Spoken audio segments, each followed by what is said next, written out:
talking. And this is going to be about bringing your fresh produce to market. This was sort of my take on this conversation, but I feel like people probably have other thoughts that they'd like to share, and I'm not like an expert, but I'm hoping it can be kind of a discussion, not just me presenting. Where should people ask? Should they ask in the chat or? Marcus, how does the chat work when I'm screen sharing? Take your mode off the full screen mode.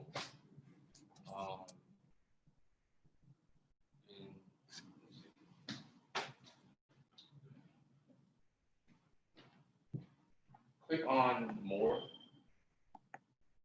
And there you go. There we go. Okay. So I'll not have it in full screen mode then. All right. Well, you can put it back in presentation mode, and I think the chat will still show up. Okay. All right. Well, let's get going here. We've got a few people on this. Cool. So we are going to talk about the different different places that farmers. We're going to start just by sort of going over where farmers might sell their produce. And I sort of went through and was trying to present what makes sense for different farms and what are sort of the pluses and minuses for different outlets. So these are the ones that I came up with, but I realized that I didn't include a farm stand, which would probably be under home cooks. So people who buy produce from farmers would be home cooks, chefs at restaurants, grocery stores, and then like larger scale institutions and schools. I don't know if anyone else can think of something else. Please feel free to pop out or just mention it.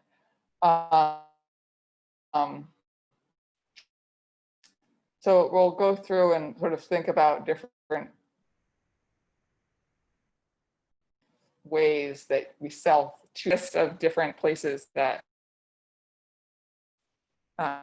around New Orleans that have biggest, it's sort of flagship farmers market in the city. And then there's the Refresh Market in, it used to be at Whole Foods on Broad, but now it's around the corner from there. And that's designed for people who are starting out as farmers. There's no cost to be in it. And they have it's just a low barrier, basically no barrier to entry. And it's a smaller market, but they have some regular customers. So that's how we got our start, or one of our starts. And then there's a few like various like coffee shops and other places around New Orleans have been inviting farmers to participate in their like craft and farmers markets, often on weekends. My experience is that people aren't really thinking of it as a place to buy groceries. So it might not be the most successful, but maybe some farms have had success there. And then in the region, I know there's a couple on the North Shore. There's one in Hammond, there's one in Covington. I think Hammond is seasonal. I don't know about the Covington one. There's the Gretna Market and there's the Red Stick Market in Baton Rouge. And I know there's a couple markets in Lafayette too, but I don't have much details on that. But I think farmers markets are probably where most new farmers would want to start selling if you don't have your own farm stand. The other place to go would be restaurants. So we'll talk about that in a bit, but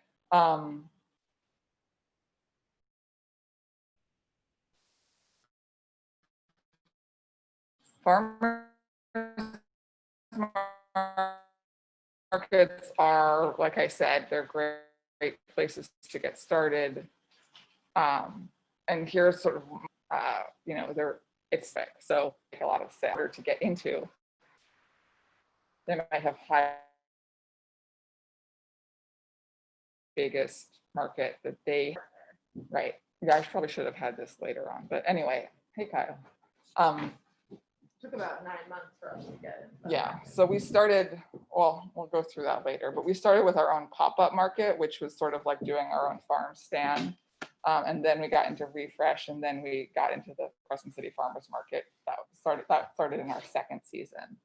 And just some things to think about when you're sort of weighing if you want to be where you want to be selling, what your preferences are. Like farmers market, I think it's fun. You get to meet a lot of people, and people come to the market. If you're at a like legit established farmers market, people go there knowing that they're going to be buying produce. It's much better than being like, oh, I want to just do a pop-up and hope that there's foot traffic there. But if it's foot traffic and people aren't prepared to shop, it's not going to really turn into much sales. Like we tried a couple different things, and if people aren't expecting to be buying their produce, you're not going to get them to buy from you. Maybe they would buy like a bunch of carrots, or if you have fruit, maybe they would buy some satsumas because they could snack on that while they're at the market. But if it's just like another activity, the farmers market isn't really, a market that's not really a farmers market is not going to be great for farmers. That's kind of what my experience has been. One thing that was cool for us about the Tuesday farmers market is that we did meet some chefs who shop at that market because they know that that's where to get local produce. So that's an interesting way if you want to also be selling to restaurants. You can actually make some connections, not just by going into restaurants, but actually by having them buy from you at the farmers market. I'd say the biggest downsides of it are, one, you have to have someone there the whole time. So it's sort of labor intensive. And then it can be pretty uncertain. Like if it's bad, New Orleans is such a seasonal place where, you know, like during Mardi Gras, everyone's in town, but at other times, no one's in town. The summer is terrible. So, you know, you can go to market and not sell much, and then you come back and you've got all of this food, and what are you going to do with it? So leftovers is another issue that it's good to sort of have a plan for what are you going to be doing with that. And then with farmers markets, generally there's a vendor fee. And I think that for the most part, there's going to be some fee anywhere you sell. There's going to be some sort of cost associated with it. And the farmers market is a fairly low cost, really. It's like $25 to $50 generally at a time. 50 But is also high around here. Yeah, 50, I don't think they're doing that. That's what they were doing during the, $50 is what they were doing when they started doing the drive-through markets. Like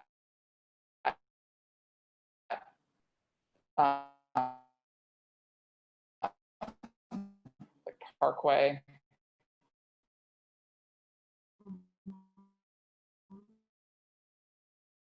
When COVID started, but they've decreased it. They have now it used to just be 23 or 4 markets, or sales markets. So the Tuesday market is now, I think. One other thing that is great about the farmers market is you can sell top dollar. That's where you can sell at the highest rate. You don't have to mark down your produce for a farmers market. Like people there, especially like uptown, so something we could talk about more, like pricing, but people are willing to pay high price because you're bringing in the freshest produce in town. And I would also frame it less as high price and more As what it costs to produce it, which is a deeper conversation. But it's trying to frame it and communicate that it does cost a lot to produce these high quality vegetables and trying to accurately reflect that. Mm-hmm. But there is a divide between grocery store, market, fresh, not as fresh, and it also affects accessibility. But I just want to be mindful of don't mark it up just for the sake of marking it up. No, but your people at farmers markets aren't necessarily looking for the best deals. They're looking to support farmers, and they're looking to get high quality things, and so they're willing to pay the price that it takes to get that level of quality. So farmers markets and CSAs are both retail outlets. So you're selling to the end consumer, which means that you're not having to cut down your price at all for like wholesale.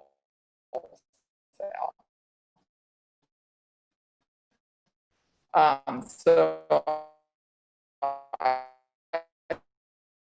put these sort of together, and it's what we have focused most of our sales on. And I'll talk a little bit about what our trajectory was later. Everyone here is familiar with the concept of the CSA, which is everyone buys a share at the beginning of the season. So like in the North, where there's generally just one season, you pay in February, you pay for 20 weeks of produce or something. So you might pay like $600 in February, and then every week you get whatever is available from that farm. So that's like the traditional model. And that's not something that's very common around here. I think maybe Grodat does that. But You want to talk about why? so the idea of that is that a farm is basically getting that influx of cash so that they can then do what they need to do for the rest of the season. And it's a great way for a community to like to buy into that farm. It's like this sort of that's why it's called, CSA stands for community supported agriculture. It's the idea of like people in your town saying, I want that farm to be able to do what they're doing, and I want to get a share of it. And in order to do that, I'm going to pay them a big chunk of money up front, and I'm going to take on some of that risk with them, because if they have some sort of hurricane, for example, around here that wipes out all their crops, in the traditional model, the farm isn't liable. They've just, they got that money up front, and that's their money. So like, that's like the most extreme example, but like, if you don't have a great harvest that year, you've already got the money in your pocket. So that's essentially like investing in the stock market, just agriculture. There you go. The CSA is actually the community stock agreement. No, so it's that original model. I feel like that originated kind of like in the 70s or 80s. 90s. Really? 80s or 90s? Can people who are on the Zoom, can you hear Cheryl? Or here, she's gonna move around. She's gonna sit real close. Anyway, so that's, I mean, I'll just go through a little bit of this sort of analysis of why you might want to do a CSA. And I think that every farm has different goals, and a lot of farms don't like idea, even though in the sort of traditional model, you're not liable, that's your money if people pay. But a lot of people makes them really uncomfortable, us included, to take people's money and then feel like you owe them each week. And it's so risky. I mean, farming is risky. You don't know what's going to happen next week. You don't know what's going to happen 5 months from now. So like, we were just talking to farmers last weekend who used to do a CSA, I think the more traditional model CSA, and it just made them so uncomfortable. They stopped doing it and just started doing farmers markets, which is just, you know, again, it's just total personal preference. But it's great the way, there's other ways to do it. So this traditional model has the upfront payment, but people are getting more creative with ways to do it. And there's different like online services that we'll talk a little bit more about, or apps that allow farmers to have a subscription model without having to take that full payment up front. So either way, you're still getting that guaranteed sale every time, because you have those people who are committed. So they may not have prepaid, but like, we use a system called Harvey, which I'll talk a little bit about more later on, but that's a system where people put in their credit card information at the beginning of the season when they sign up, and then each week it just draws on that, their card. So it's very low touch in that way. But we're not like, if we have to cancel a share, like when we had the Hurricane Zeta, a few weeks ago, we decided we didn't want to make people pick up fresh produce, because a lot of people didn't have power, even though we still had most of what was in the field. We didn't want to make people get our stuff and then have it all rot in their refrigerators. So we just canceled it. And then we allowed people to purchase a share, like as a pop-up kind of thing. But we weren't beholden to anyone, and they weren't beholden to us. So it just felt a lot cleaner. One of the other great things about Harvey, this model that we use, but in general is that you're harvesting for a specific number of people. Like, you know what you're doing when you go into your CSA. Like any week, you know, I have 80 shares that I have to fill. So that means I'm going to harvest 80 bunches of kale or whatever. You might do it a little bit differently than that. We do. But you're not stuck with 40 bunches of kale if kale isn't selling at the market like that. That happens a lot. I mean, not with kale because everyone loves kale.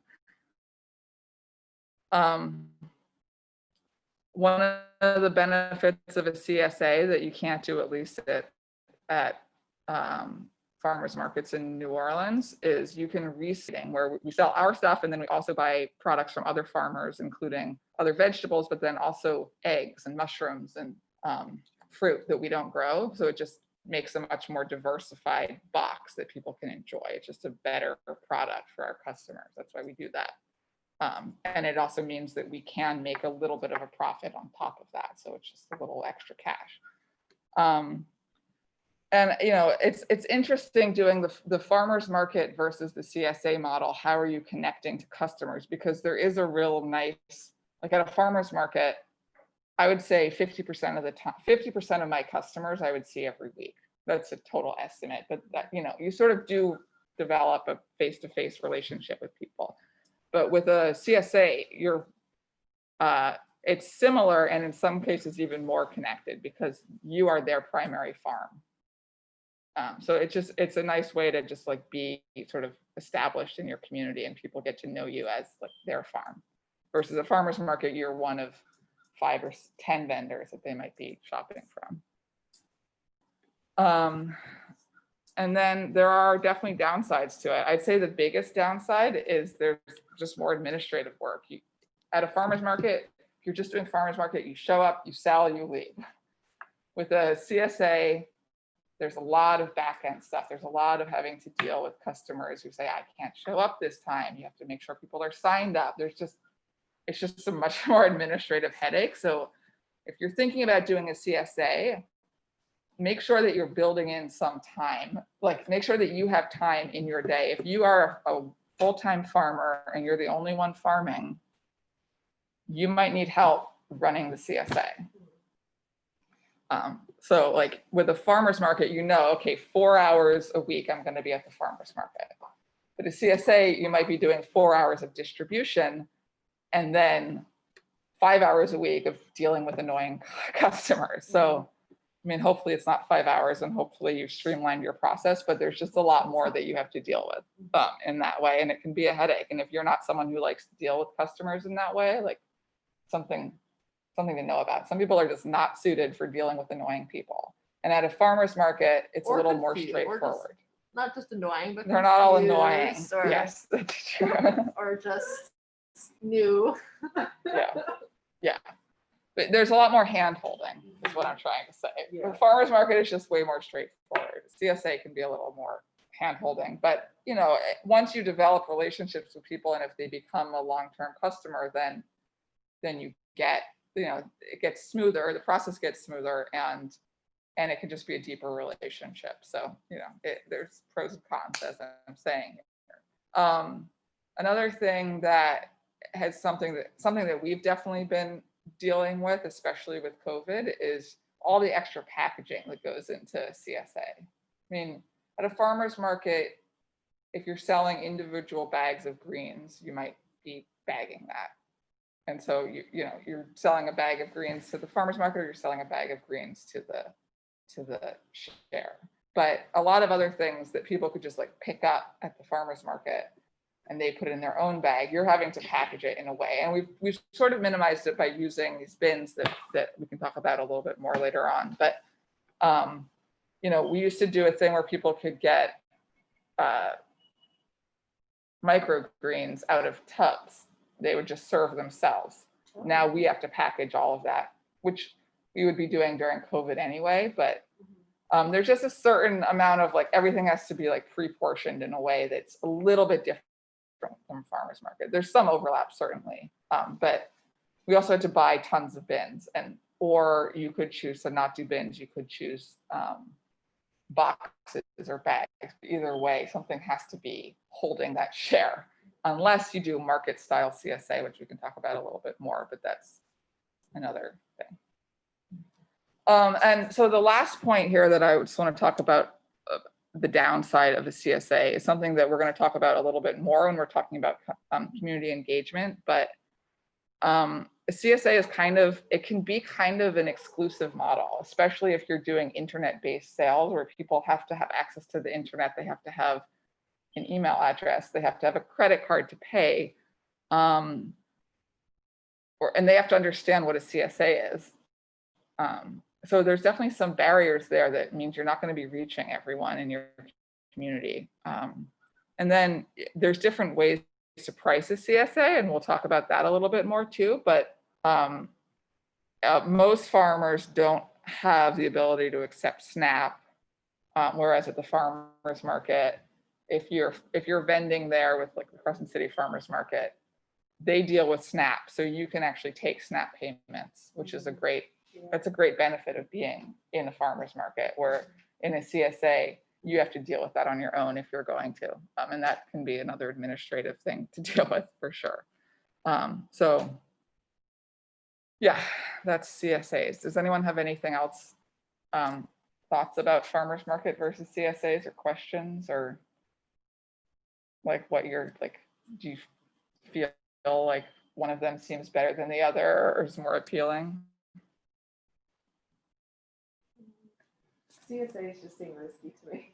I'm very nervous. Chelsea, one of our apprentices, is saying CSAs feel risky. I agree that CSAs feel risky, and which is why we waited 2.5, two full years before starting ours. I wanted to really make sure that we could grow the variety that we wanted to grow, and that it still feels risky when I'm out there making a harvest list and I'm like, Yeah, you're committing to are we selling going to things. have enough food Yeah. to fill these boxes? You know, Mhm. because we do have people who are committed. They haven't paid yet, which is less risky, but The hurricanes and stuff, it's so Yeah. unpredictable. One other thing that is on this list that I didn't mention, but you do have to build your own customers that if you have a CSA, because at a farmer's market, if you are able to get into a high traffic farmer's market, you don't have to do any work doing getting people there, because they're already there for the farmer's market. The CSA, you need to be communicating directly with people to sign up. So there's more effort in that way. But were there any like infrastructure changes that went along with like including CSA, like with the sales?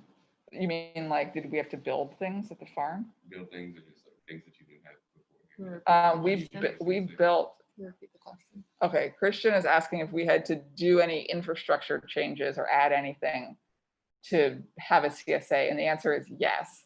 We built a shed, but it's really just like a tented platform for packing them. That's a really good point, because before it would just be us like packing greens, and we could just do that in our little like storage shed. Now we need to have this whole system. All of our employees have done this with us, where you pack all of the bins. So it's the whole setup. All of the food has to come out and be set up. But yes, there is added time packing all of those shares and added infrastructure requirements to be able to do that. And I think pretty much any farm would need that. I know Ellis at Major Acre, when he was doing sort of a like buy a produce bag CSA kind of thing, but it was just like week by week in the spring, he would bring everything to whatever location he was dropping off at in bins, just like he had all of his carrots in the bin, all of his kale, and then he would just bring bags, like unfilled bags, and then he would just pack them on site. So that would be a model that wouldn't require your own infrastructure to pack, but that is sort of limiting, and it's a trade-off there. But just things to think about. There's definitely more logistics involved in the CSA, and you have to figure out what works with your setup and what you can set up for yourself. So restaurants they're great if you like working with restaurants. So I think that Compostela is, probably some of you or all of you may have been on the webinar a couple of weeks ago where Madeline from Compostela was talking about their sales model. And I think that they, have done a great job of streamlining for restaurants. And the way they set it up, like the way they set up their businesses, they met with Ashley from the Link Group, who used to buy all of the Link restaurant groups, produce and local products. And she gave them a list of what they were looking for. And so that was basically their business model. Like, these are the 7 items that chefs want. We'll just grow them, boom, sold. That was like very, very, very low effort sales in that way. And you can sell higher volumes of items, but you have to sell it at a lower price. Chefs will not pay the same rate that you're selling things for at a farmer's market or CSA. So that's a trade-off. It's less work in terms of like sales. If you don't have to be at a farmer's market for 5 hours, and maybe you're selling more product, but you're selling it at a lower price. So like we sell our greens at a market for like $13 a pound. You can't sell greens for more than about $8 a pound to restaurants. So that's a big difference. But they don't have to package everything individually. They package it in like 5 to 10 pound bags. Again, it's a fairly low barrier to entry. Like if you meet some chefs or whatever, you can just go and start selling. If you show them your stuff, they like it, and you don't have to pay for a farmer's market fee. You don't have to like prove to the farmer's market people that you're legit. If the chef likes it, they'll buy it. And it is, I said it's kind of sexy if it's a hip restaurant. I think that's cool. Like if, like some hot restaurant is like, we're supplying from River Queen Greens. It's like, oh, that's kind of fun to be associated with that. Cheryl hates working with chefs. So we have sold to restaurants, and we do sell to a handful still, really just one right now, but they can be really difficult to deal with. They can be really unresponsive if they have like very also keep in mind that chefs keep opposite hours from farmers. So true. If you are trying to contact them at 6 a.m, they're not usually awake, and maybe they'll be contacting you at 1 a.m. after their busy night, because that's when they now know what they need. So it's just, there's a lot of communication misfires and a lot of waiting for responses and trying to line up schedules and things like that. So it's another thing to consider. Mm-hmm. Yeah. And I think that the point at the bottom here is pretty critical, that during a pandemic, restaurants are not the best place to have all of your eggs in that restaurant basket. It's getting a little bit better right now, but who knows what it's going to be like next week. Yeah. So, I mean, I think that the real point here is that it's great to have a mix of different outlets. Like farmers market, you can do a CSA if you can manage both of those things. Well, we can't do that right now. It's just too much for us to manage, but a lot of bigger markets will do that. They'll have a CS, or bigger farms. They'll have a CSA, and then they'll have like one market a week, and maybe they'll sell like 40% of their stuff to restaurants. What's that? Oh, cool. Nicole is saying, I'd like to hear more about the market style CSA. We own a farmer's market in Lafayette and have been thinking about a CSA, but not the traditional style. Never heard of a market style CSA. Cheryl, do you want to talk about the market style CSA? Or were you going to talk about it at some point? Or yeah, we can talk about it now. Yeah. So let me know if you can't hear me. A market style CSA is when you set up like a farmer's market, but typically the people who it's for your CSA customers, and you guide them in what to take. So we used to do this on a farm that I managed in Massachusetts, where we would set up our tables and it would look just like we were at a farmer's market, but we would be either at the farm or like in someone's driveway, and our customers would come and we would say, take 10 items if you have a full share, take 6 items if you have a small share. And in front of each like category of produce, we would have a sign saying what that item was. So it would be like carrots, item equals 1 bunch. And people could just choose whichever items they wanted. And it was kind of like they were shopping at a farmer's market, but they were just visiting our table because we were the only table, and they had already paid for it. So a lot of people like that because we had many people comment constantly that it was like getting free food because they had already paid for it. Felt like it was free. They loved getting to pick out like which bunch of collard greens or like which tomatoes they get to pick. I love the market style CSA. I think it's beautiful. Like you really get to set everything up and put it on display and feast everyone's eyes on just like the beauty of what is grown. And I think it's very effective at getting people excited.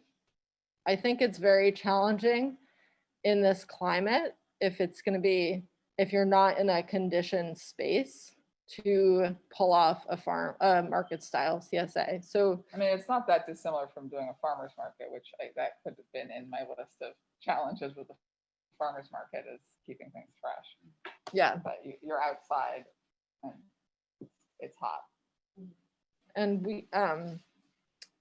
we considered when we were planning our CSA, we considered doing a market style because that's what I was most familiar with and really liked it. And the way that we had done it in the past at my other farm was still choice-based, which I think is another aspect of CSAs that's becoming more and more important, where people still are able to choose what they're getting. But for us, it was also a question of, were we going to be able to staff multiple locations with, like, you kind of have to bring more food than you're expecting to give to your customers in a market style CSA. So it's kind of similar to a farmer's market in that way, is that you have the choice. if you have Some a choice people will base, just do it like, here are what you get, just pick one of each. So you can do that, and then they're just being able to choose like which head of cabbage do they want. yeah. But that's not as customer friendly. But people really like that choice option. But it is also, it's a lot more setup than kind of just like bringing boxes or bags to a place and leaving them there, which is what we were doing before COVID. Yeah, things changed a little bit with COVID, a lot. But So it's kind of a hybrid. And Nicole, if you want to talk more offline about it, I'd be happy to go into some of the pros and cons that we identified for our operation here. But it's a fun thing to explore if you can make it work.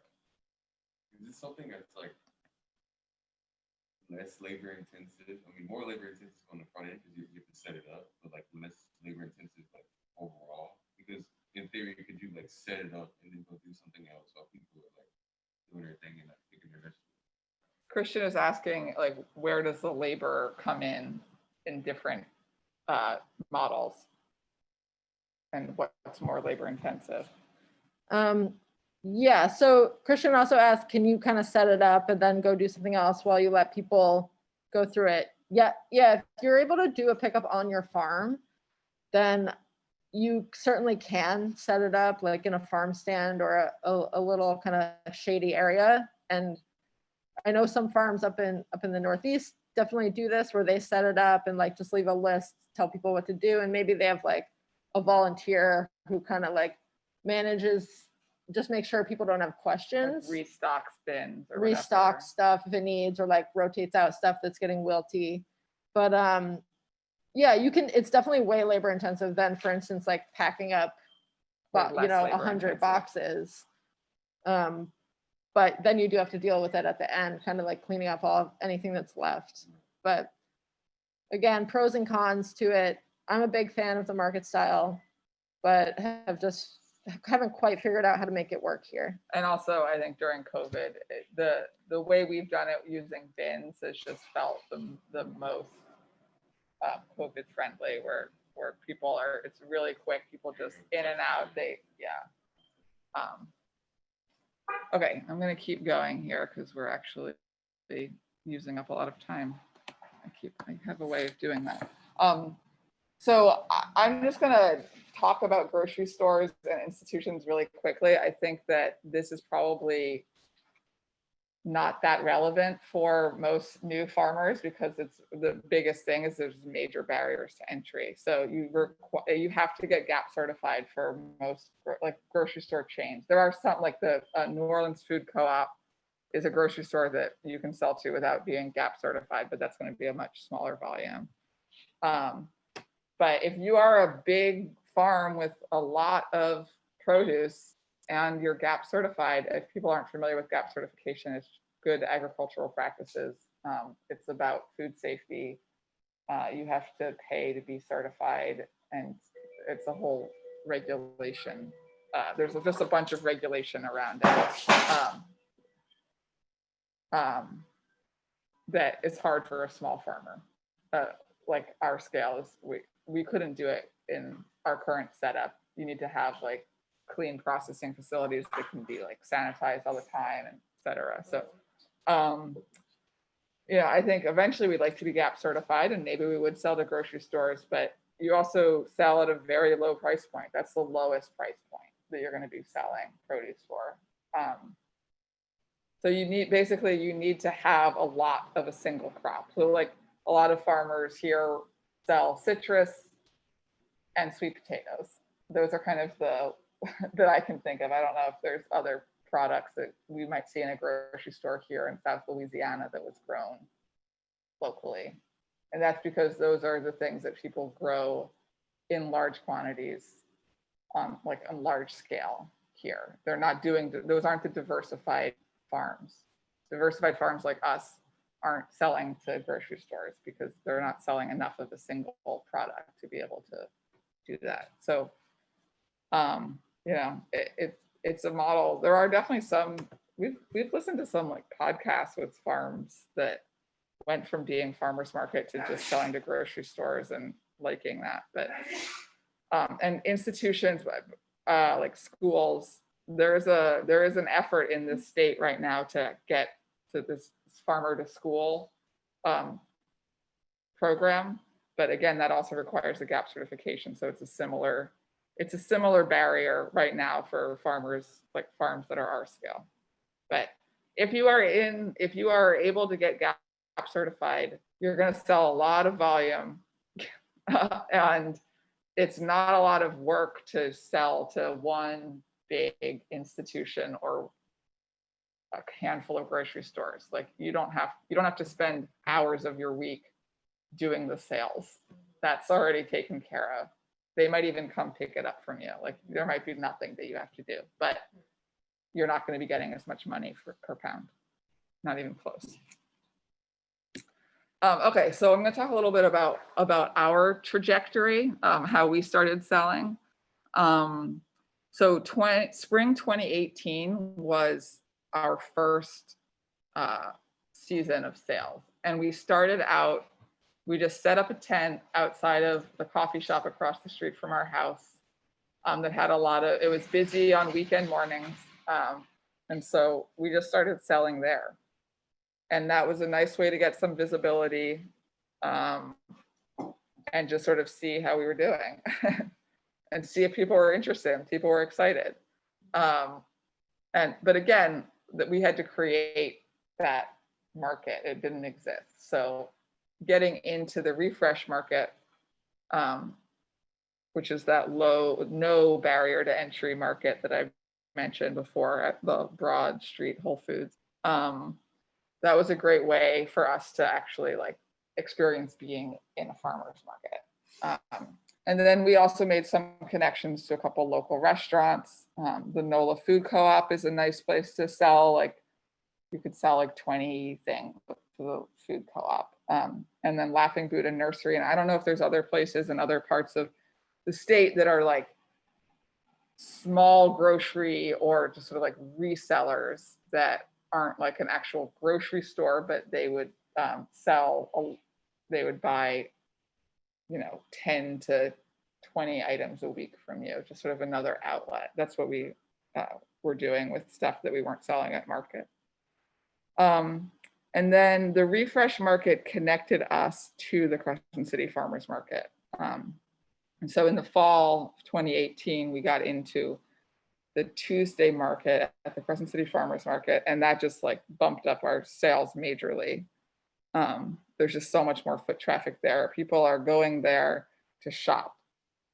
So whereas at the refresh market, our average sales were probably like $5 per person, it like more than doubled. And then there were,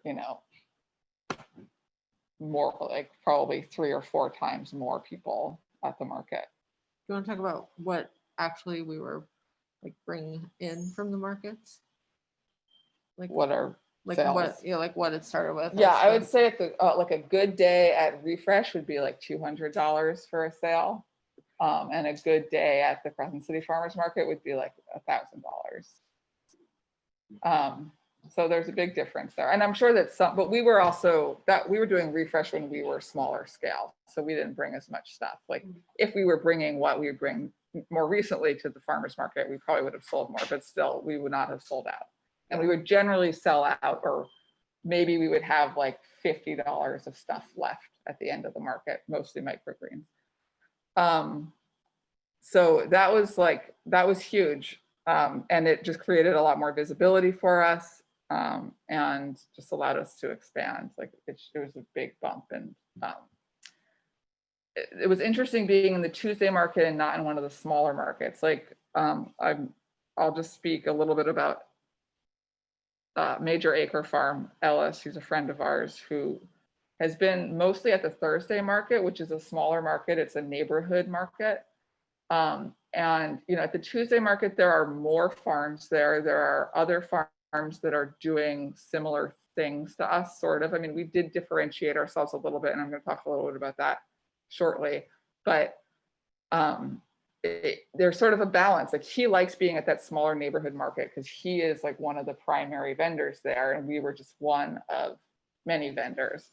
And again, that's just sort of like a personality, like preference thing. Like you might want to be kind of the big fish in the little pond, or you might want to be an average size fish in the bigger pond. So yeah, in the fall, did we start doing, I guess in the winter, I think we started doing a second market. And then that's sort of what we continued doing for 2 years. And then we did about 20% of our sales were just the wholesale stuff that I mentioned before, like a couple of restaurants, food co-op, Laughing Buddha Nursery. And then, so in February of this year, we started doing the CSA, and our intention was to do about 40 shares a week CSA and then keep the Tuesday market. And then COVID changed the market schedule. Market shut down for I think 1 week, and then they popped up. They started doing it again through the drive-through model, like a pre-order drive-through. We decided we didn't need to do that because we were doing a pre-order CSA. So we just quadrupled our CSA numbers. We went from doing like 40 a week to doing about 200 or more a week. And that included us buying in from other farms. It wasn't like we had that much more product, but it definitely ramped up things. And all of a sudden our sales went from being like a good week of sales. I'm trying to remember, I should have gotten this data, but like, let's say. At the market? Yeah. Yeah, I think our best market before it shut down was probably like $1,200. Yeah, but I'm saying like for a week with doing 2 markets and doing some restaurants, we'd be maybe making about $2,000 a week. Like maybe that would be a good week, probably. With the CSA, what we're doing now, it's more like $5,000 a week. So it's a lot different. And I mean, the climate is different. It's hard to know what it would be like without COVID. And then we're also buying in other stuff. So we're selling more product than we were doing before. But I mean, you can see that our expenses have certainly gone up as well, but yeah, the income has also gone up significantly. Okay, so I'm gonna just, I'm sorry, I didn't have a lot of time to really think through this presentation, so I apologize, we're kind of bouncing around a little bit. But I just want to go back to selling at a farmer's market, and just remind people that being a successful farmer is not just about growing food. Because a lot of people are like, I want to be a farmer and I want to be out in the field all the time and grow food and focus all my energy on that. But there's a lot that needs to go into, like, even if you have the most beautiful produce, if you're not good at selling it, it doesn't matter. You could enjoy it, but you need to be able to move it. So just wanted to talk a little bit about what goes into selling at a market. These are just some questions that we thought about, and I would encourage everyone else to think about too, if you're thinking about doing a market or are somewhere in this market journey. So for us, a lot of it is schedule. Like, if you're going to be beholden to the market schedule, you have to then figure out what your work schedule is, what your workflow is around that. Like, for us, we had been doing the Monday evening market at Refresh, and then we wanted to do the Tuesday morning market at the Crescent City Farmers Market. I was like, does that work for our schedule? Not really. I mean, it's kind of grueling to do 2 markets in a row, and then when would we harvest for the Tuesday market unless we were harvesting for both? It was just like too much. So we decided, drop the Refresh market. And then you want to figure out, like, you kind of want to space your harvests out. How many times do you want to harvest a week? When are you going to do it in relation to the market? Like, do you have enough time between harvesting and going to the market? Like, you just need to time all those things out. If it's a morning market, you're probably going to harvest the day before. If it's an afternoon market, maybe you can harvest that morning, but do you have enough time to do all of that, pack it, like clean it, pack it, get it to market, set up, like all of that. So you just have to think of all of those logistics. Just in general, I'm not going to do a big like harvest and pack thing, but just things to think about. Like, when you're harvesting, do you have a place to wash? Are you able to store it? Is it climate controlled? When and how are you going to pack it? Are you going to need to purchase the things that you're going to bag it in, or are you going to need to? Do you have clean tables to pack things on? You can't just go straight from the field to the farm table. Or to the farmer's market table. There's all these steps in between that need to be considered. Do you have a vehicle that can transport everything? Are you going to have time between when you're done harvesting and when you need to be set up for the market? And are you able to keep it fresh? Things to think about to be part of a farmer's market. We talked a little bit about pricing. We can go into that a little bit more now. I think a lot of people just sort of look around and see what other people are pricing their things at and say, okay, that's what the market is for. Alessandro would say you have to figure out what all of your inputs are and then figure out what your margin needs to be and price it like that. So that is the the economist way of pricing. I think that farmers probably don't do that often. That's not really how we've done it. And it's not a bad idea to do that and really think about what all your inputs are. But the reality is that, especially when you're starting out, your labor is mostly going unpaid. So you need to be able to sell what people will buy it for. Like, a lot of work goes into that bunch of carrots when you're starting out if you're really small scale. So as you grow and become a more efficient operation, then you can think more about like, what are the actual costs. But to start out, it's like, how are you going to actually sell this bunch of carrots? And then for us, like we approached it as being a differentiated farm. And if people aren't familiar with what differentiation means, it's like, how do you stand out, and what ways is your business or your product different from other similar products? We had this conversation with our realtors about, like, they were saying, how are you going to be able to differentiate your greens? Greens are greens are greens. And then they had our greens and they were like, whoa, your greens are so much better than any other greens we've had. So that's something that we can consider when we're pricing our produce. Like, our greens are, like, we use high quality seed. We are good at storing it. We use interesting things that aren't just what everyone else has. There's all these different things that you can think about when you're like designing what do you want to be selling at the market. We always sell, like a lot of people sell $3 bunches of kale. We always sell our bunches of kale for $3.50. And our bunches of kale are always the nicest, biggest bunches of kale. So you could sell a smaller bunch of kale for $3, just like everyone else, or you can add a few more leaves in it. It looks great and sell it for a little bit more. And it might, you know, the cost might even out, but we're just sort of, we prefer to go on that higher end side. And you don't have to do that. You can choose whatever you want to do.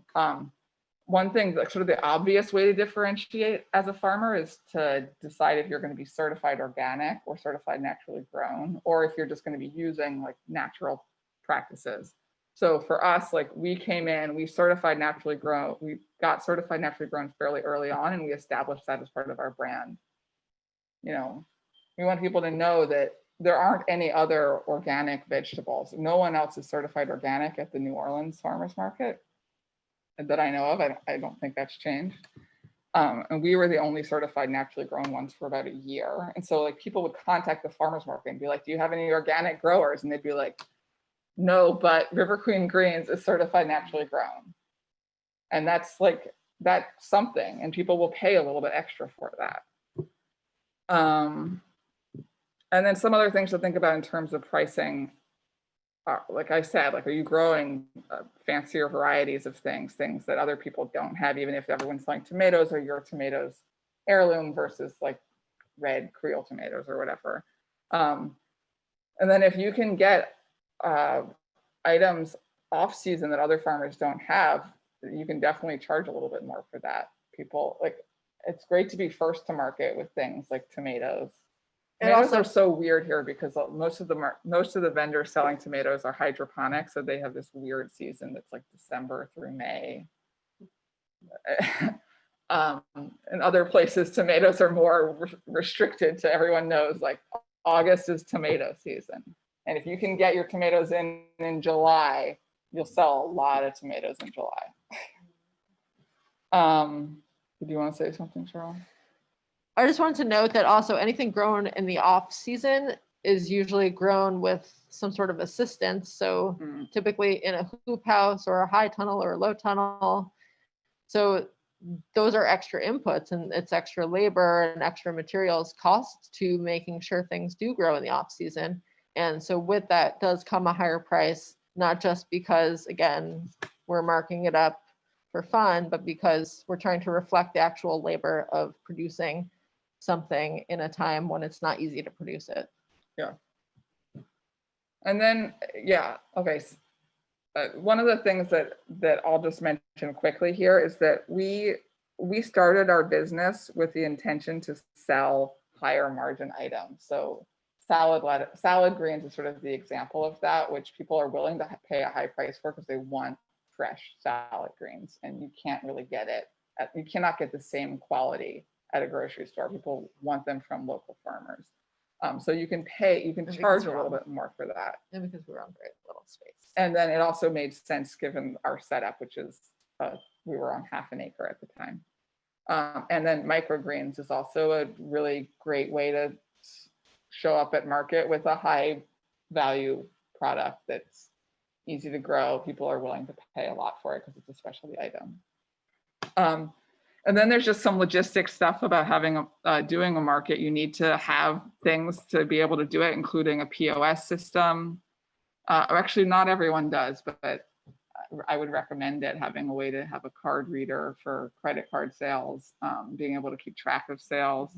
Venmo. Now people are used to paying with Venmo, which is interesting. And then signage. I just want to point out signage. We have our own.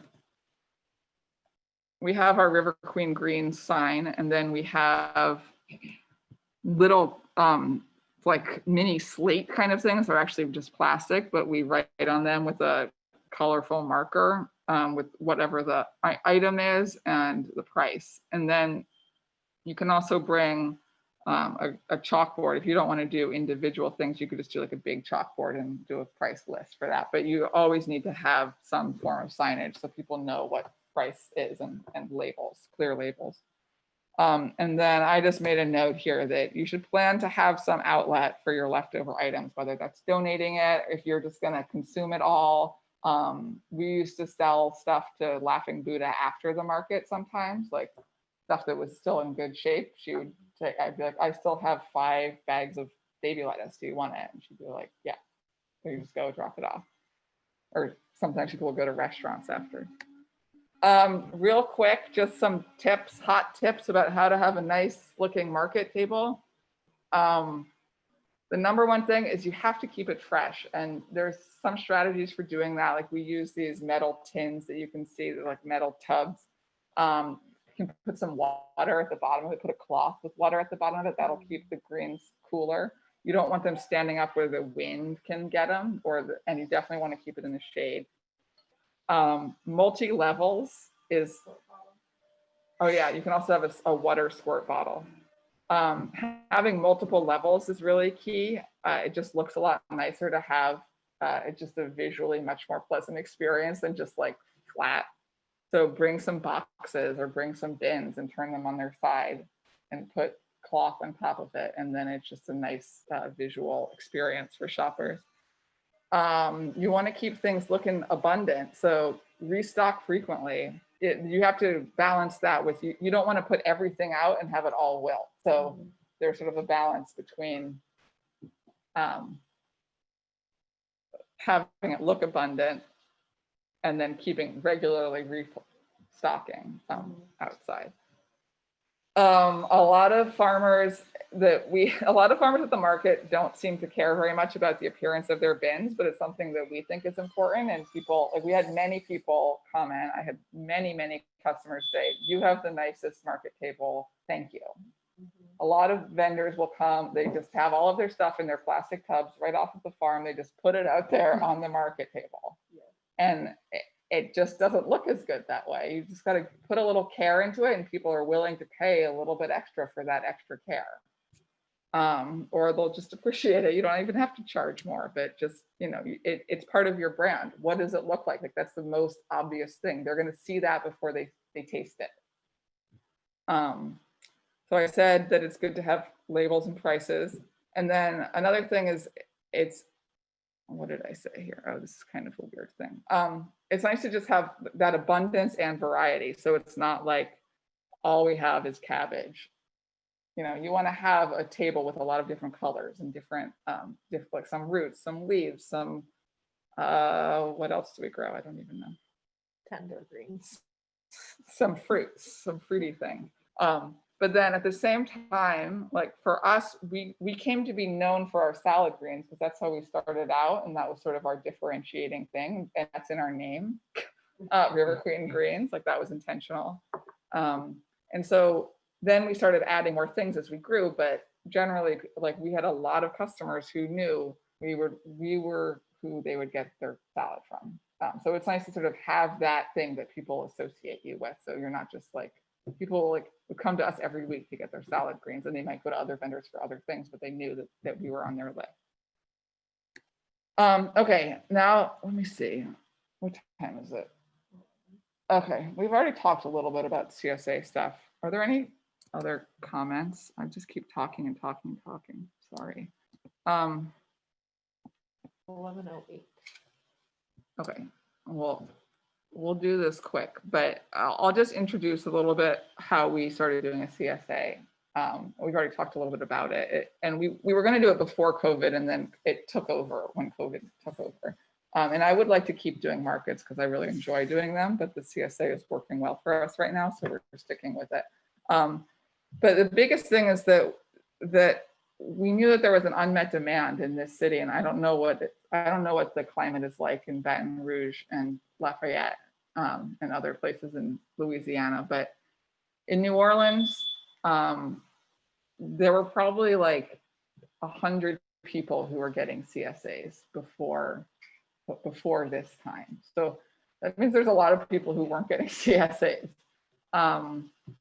And Holly Grove Market, which some people might remember, had been a place that was sort of like what people knew of for like a pre-purchased box kind of thing, which shut down the year we started growing here. But like I said, like we always wanted to do it, like Cheryl said, but in the beginning, we needed to, like Cheryl said, we needed to know that we could do it, and we needed to have enough variety. We didn't just want to be a salad CSA. We didn't just want to have 5 bags of greens in people's boxes, although that's sometimes what people get anyway. No. But they choose it. And then and as I said before, it's nice to be able to aggregate from other places, and you can get a little money from that. We buy wholesale and sell at retail, so we can make a little extra money doing the aggregation, and it's just a nice thing to be able to add for customers.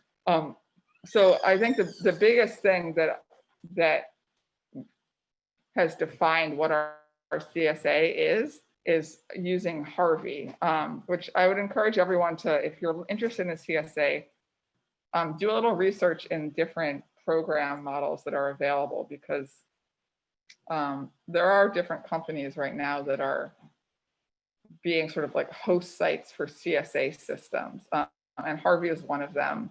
It's pretty popular. It's not cheap, but it has an incredible amount of like benefits, and I'm trying to say, like, it makes the customer experience much better than a normal CSA. A normal CSA, like a traditional CSA, people get whatever you put in their box, and whether they like it or not. The Harvey system allows people to customize it, and it builds a share based on their preferences, and then they can swap things out. So that's great for the customer. For us, it's great because it allows us, they deal with all of the ordering and payments. We don't have to do any of that processing stuff. And then one of the other great benefits of it is that we don't have to have everything for every customer. If we were doing a traditional CSA box, we'd need to have 100 bunches of kale for 100 boxes. But we can do 30 bunches of kale, and we can do 40 bunches of carrots, and we can do 20 heads of lettuce and whatever, and then they just gets distributed by Harvey into people's boxes based on their preferences. So not everyone, none of the boxes are identical. So that's a really nice thing that made it easier for us to scale up. It would have been a lot harder for us to scale up the way we did if we had to have identical boxes. For us, the way we promoted it was, we had a lot of regular customers, like our farm stand customers from when we were in our solo coffee shop pop-up days. There were still some people who were sort of like attached to us, and we had them all on the mailing list that we send out. And then we were using social media, and we have a mailing list, as I said. I think we handed out flyers at the farmers market, but I don't even remember. I think so.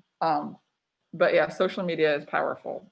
But it definitely helps. Like for us, it definitely helped to have had a presence before. It would be really hard to start a CSA if people didn't know who you are. It's much easier to start at the farmers market, where people can get attached to you. Okay, just a couple things to think about if you're interested in doing a CSA. You need to figure out how are customers going to sign up and pay. When Cheryl's old CSA, did people sign up online? The one that Cheryl ran. We sign up online and then it's mailed a check. Yeah. So there was a lot of hunting down of checks in the beginning of the season. A lot of checking the mail every day in February. And then you have to make sure that, so Harvey is great because all of that processing happens in the system. We basically don't have to do anything with that. Every so often there'll be a failed payment, whatever, but generally it works really smoothly for us.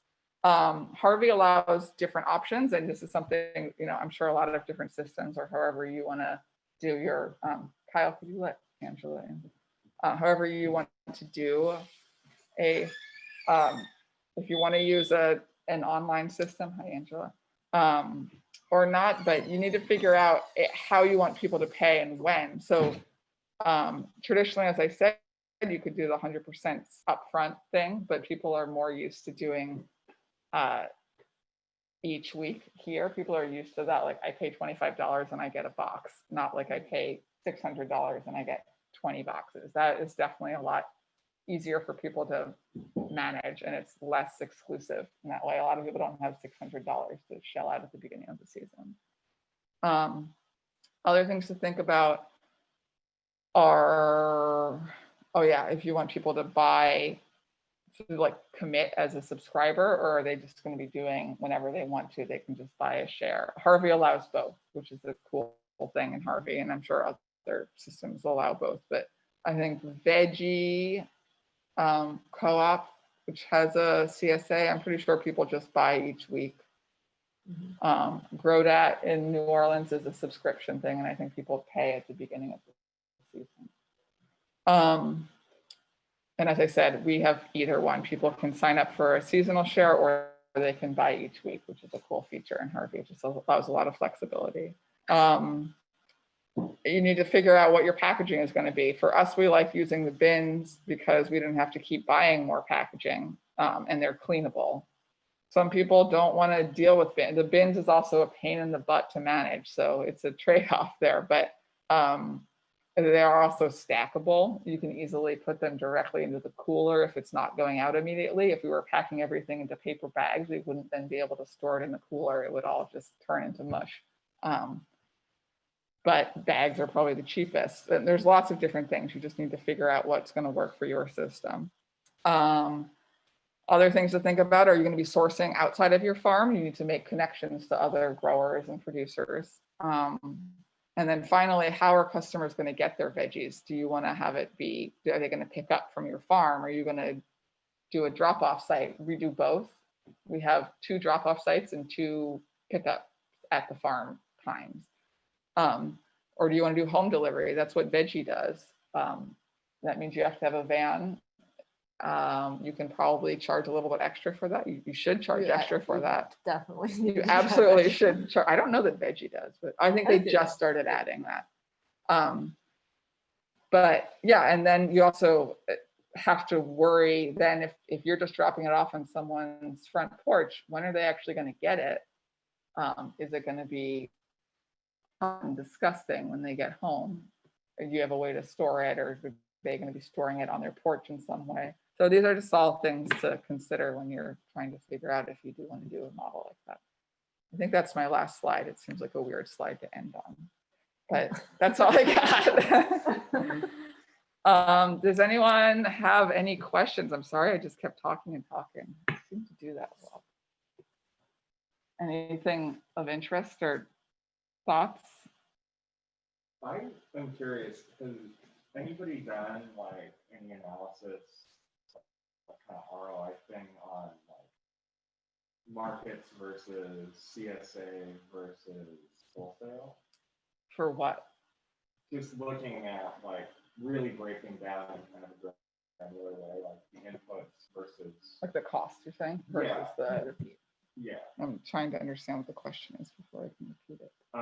So like what Compostela did when they started working just with like getting advice from somebody at the link group about what to grow as they're growing for a restaurant versus what you all did, which is like organically build your business as a retail business, not as a wholesale business, which takes a lot more input, a lot more labor, and a lot more time on non-farming related things. And I understand like a lot of this is just your preferences as farmers and what you want to be doing with your business personally. But I'm just curious, like, what does the money end of that look like? And does it kind of come out in the wash, or is it like a clear winner there?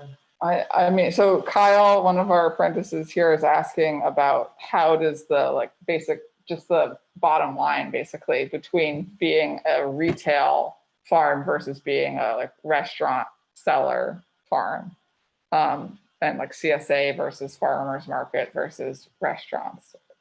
I don't know. I haven't done an actual analysis.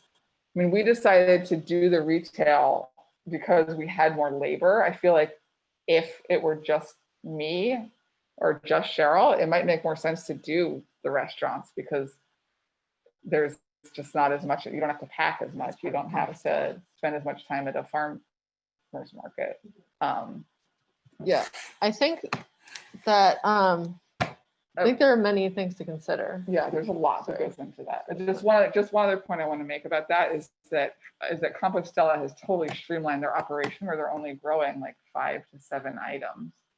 So that means that they don't need as many different tools. They don't need as many different kinds of packaging. They don't, so I think that they have done a great job of doing that. And so it's probably more efficient per pound of food or whatever you want to say. But I don't know that there's as much growth potential in that. Like how many restaurants in New Orleans are looking to buy local produce? I don't know. I mean, I'm sure there's a lot of potential, but you go ahead. Yeah, I actually, so here in our market and in New Orleans, we came from outside of Boston where there are so many CSAs and so many farmers markets. It's very hard actually to get into farmers markets up there. And it's pretty saturated. So in order to grow and even have anyone be interested in buying your food, you really have to differentiate up there and find where those gaps are. Here, the demand is much higher than the supply right now. And we found that we could go to markets and get a higher return for our product because we weren't growing a lot of it. That was really important for us from the beginning. Yeah. And we could do that because there's space to get into markets. There are many opportunities to get into Refresh and then beyond there to use that to launch into Crescent City. Like there's still a lot of demand. And also there's still a lot of demand for CSAs or farm shares because like Annie said, they don't exist as much here. And so I think that was just a huge factor in our consideration was like, it was also a labor consideration, definitely, and also just a geographic consideration. Like we are very close to the city, we're in the city, and that makes a huge difference. Like if you are growing on land that's not as close to the city, that drive time to either get to a market or to do deliveries is going to be huge. And Compostela has worked out where they now are able to meet a distributor on the highway so they don't have to constantly come to the city. And so, but they're not even coming from that far. Like there's other farms that come from like 3 hours to be at the farmer's market. Oof. That's rough. That's 6 hours. Yeah. Well, that's a 10-hour day. Yeah, that's a full day. Yeah, at least. Just getting up to prepare if you haven't prepared the night before. 3 hours drive time, 3 hours at the market, 3 hours back. But that's what I mean. If you're a remote rural farm like that, you've got to go to your market, and then that's something we're going to be talking about soon. About the trade-off between selling to the bigger markets and then connecting to people where you're at. I just think I created a distribution job because you could meet them halfway. Yeah. To bring their Yeah, and there are definitely businesses that do that pick up from farms, but you're just not going to get the same price. So some people are willing to get that price for that extra drive. So to kind of answer your question, Kyle, yes, farms have done those analyses, but typically just for themselves because it's such a personal, circumstantial question that it's useful to kind of see that information, that kind of like financial breakdown of inputs versus return versus price points and kind of the labor for each outlet. But it's so different across the board. But in general, for us, we needed, in order to grow the business and to make it like financially sustainable, we needed to get the highest return when we started because we were on such a small scale. Yeah, I mean, we actually had a lot of restaurants asking us for greens, and we just always prioritized the retail outlets. Like we could have gone that direction, but because we were on a small scale and because there were 2 of us and we ended up hiring Nora, like we were willing to put that extra labor in for the extra retail. And also it's just what our preferred model is. I think a lot of it is just a personal preference. Like I like being at a farmer's market. I like selling to to home cooks. I like connecting to people. If you're just selling to like 3 chefs, it's just not my preference. I kind of hate going into restaurant kitchens and dealing with that. It's like stressful, and whatever. Dropping off at Brennan's, I used to do, that was just miserable. Oh, we've got another question. Wondering about the pros and cons of having value-added products like hot sauce made by you or sandwiches, pasta, etc., sold by other vendors. Sorry, I'm planting bulbs today and can't. That's okay, Chris. The pros and cons. I mean, I think that it's great. Like, we've really liked having the value-added items in our share, and I think our customers like that. It's fun for them. They can buy. It's just like going shopping. It's like a little e-commerce site on Harvey, the system that we use. And then for us, we've really used it as a way, especially during COVID, when people were like, how am I gonna make any money? Like, we have a friend who was working in restaurants, and that was terrible. And she was starting a catering business, and then that shut down. And she really likes making pasta. So we were like, well, we'll sell some of your pasta, and it's just an outlet for local people to be able to sell through. So it's some effort and for us to manage it, but it's not a big deal. And then selling our own products like hot sauce, that's great. I highly recommend. If you're growing, I mean, you can do that in any place, like at a farmer's market too, but it's definitely a good idea to have preserved things that you can sell during the off season. I know, like Poche Farm, sometimes they'll just show up at a market with just jams because they don't have anything. Like August, yeah. Which I think is kind of a weird thing to do, but I guess they find that it's worth it. You gotta retain your relationships. Yeah. Is it also good for like leftovers? Because I know you made that test. Oh, at one totally. time. Yeah. Christian was saying it's also doing value added stuff is a great way to process things that you're not selling. So like we had a bunch of extra pea shoots for a couple of weeks. They started growing really fast. So I made pea shoot pesto, and that sold very quickly. People were excited about that. And that was work for me. And I was like, I'm not going to keep doing this. But while we had the stuff, it was fun. And if I had more time on my hands, maybe I would do that. But I don't have a lot of time on my hands.